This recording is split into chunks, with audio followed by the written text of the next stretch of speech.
Bawat araw halos 7 milyong piso ang gasto sa palasyo. Kung susumahin, aabot ng may 2 bilyong piso kada taon. Alamin sa report ni Ralph Guzman kung saan-saan ginagasta ang malaking halagang ito.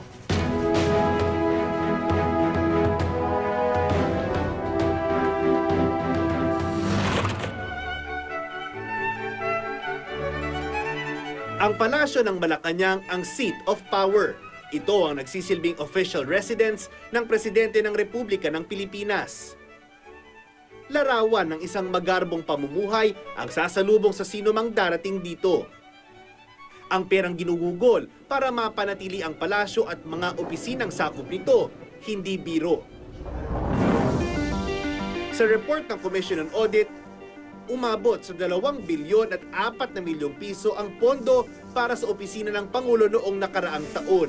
Lumalabas na ang gastos sa pagpapanatili ng palasyo tumataginting na mahigit 6 na milyong piso bawat araw. Milyon-milyon ang ginagastos ng gobyerno kada taon para mapanatili lamang ang mismong palasyo ng Malacanang. Pero sa labas ng palasyo kung saan nagkalat ang mga, kung tutuusin, mga kapitbahay ng Pangulo, todo-todo ang kanilang pagtitipid para makaraos lamang sa pang-araw-araw na buhay.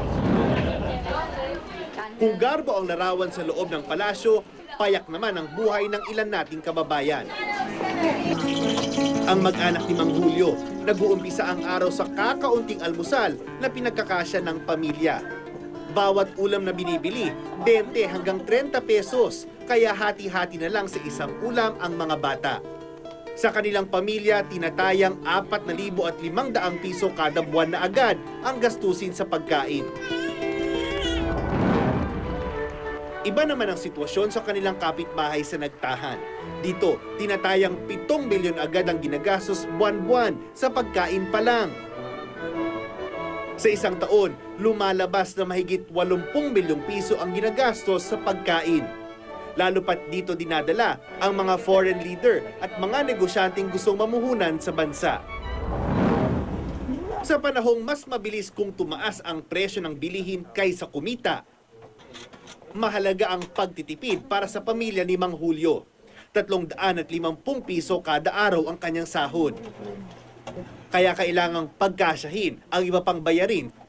Sobrang hirap po. Sobrang hirap talaga. Yun, kinausap nung asawa ko, maghanap tayo ng mga ibang mautangan na pera.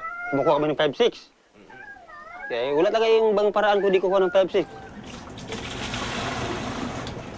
Para makamenos, nag-iigib na lang siya ng tubig sa gripo ng kapitbahay.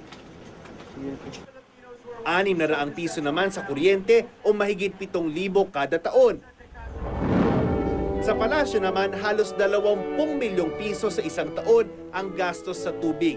Mahigit 6 na milyong piso naman para sa kuryente. Mahaba-haba pa ang listahan ng mga gastusin sa palasyo. 11 hanggang 15 milyong piso ang bayarin para sa komunikasyon gaya ng landline at cellphone. Pagdating naman sa transportasyon, halos 500 milyong piso na agad ang ginastos ng tanggapan ng Pangulo para rito noong nakaraang taon. Mas mataas ang halagang ito kaysa sa mga nagdaang taon ng Pangulo. Pero sa pamilya ni Mang Julio, hindi kailangan ni isang kusing para lang bumiyahe. Tipid kasi sila sa pamasahe sa araw-araw dahil isa-isang ibinibisig ni Julio ang kanyang mga anak pagpasok ng eskwela. Mismong siya, nagbibisikleta rin patungong trabaho sa Binondo o minsan pa nga'y Paranaque. Para sa akin lang, malaking tulong sa akin yung bisikleta. Unang-una, makabawas sa panggastos, saka yung pangmadalian, makalusig ka agad. Gaya ng pamilya ni Mang Julio, nagtitipid din ng gobyerno sa bisa ng Administrative Order 103 na ipinalabas ng Pangulo noong 2004. Malacanang ang nagpapatupad ng batas at nagpapalabas ang pondo ng iba't ibang ahensya ng gobyerno. Pero paano kaya kung mismong palasyo ang lumalabag sa maling paggastos ito ng sariling pondo? Ang Commission on Audit o COA, kinakastigo ang Office of the President sa report nito na inilabas noong Hunyo. Lumalabas kasing mahigit 600 milyong piso ang hindi pa sumasa ilalim sa liquidation o hindi pa naipapaliwanag ng palasyo. Pino na rin ng COA ang tila maling paggastos ng palasyo sa mga donasyong natanggap nito para sa libo-libong apektado ng kalamidad noong 2006. Ginamit daw kasi ito sa ibang gastusin gaya ng hotel at pagpapanatili ng Malacanang Golf Course.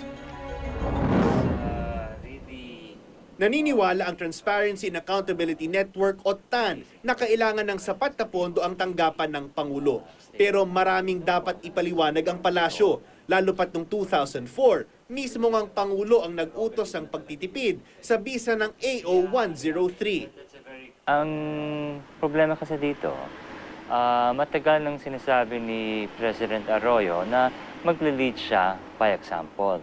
In fact, kung hindi ako nagkakamali, as far back as her 2001 or 2002, sabi niya, she will lead by example. And when she talks about austerity measures, tapos yung mismong office niya, hindi naman nagtitipid, anong ibig sabihin nun? Ang klaseng example yun, you know? Nakasaad din dito ang suspensyon sa biyahe sa loob at labas ng bansa, liban na lang kung ito ay libre o talagang kinakailangan. Walang gustong magsalita sa palasyo kaugnay sa aming ginawang istorya sa gastusin sa palasyo. Hindi rin kami pinayagang kumuha ng mga bagong video sa Malacanang. Sa isang press conference, bilang Malacanang reporter, sinamantala ko ang pagkakataon na makuna ng reaksyon ang palasyo. Sir, may we get the palace's take on the recent report of the Commission on Audit that the Office of the President has around 600 million plus unliquidated expenses? Definitely, this is a matter for our officials here in Malacanang to look into. Siyempre, those are allegations. But you can be very sure that the audit, whenever you are liquidating cash advances, this is a continuing thing. Ipinasuri namin sa isang eksperto ang report ng COA. Ayon kay Professor Leonor Briones, na dati ring National Treasurer, may kalabisan ang naging paggastos ng Malacanang.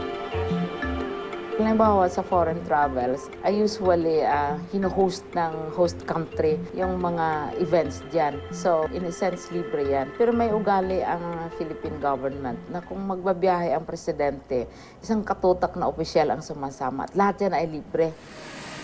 Marami ring questionabling gastusin ng palasyo, gaya ng pagkuha ng mga consultants at confidential expenses. Ang liwanag sa batas, lahat na public funds, ma-confidential, ma-trust funds, ma-deposit, ay kailangan yan, i-report talaga sa taong bayan.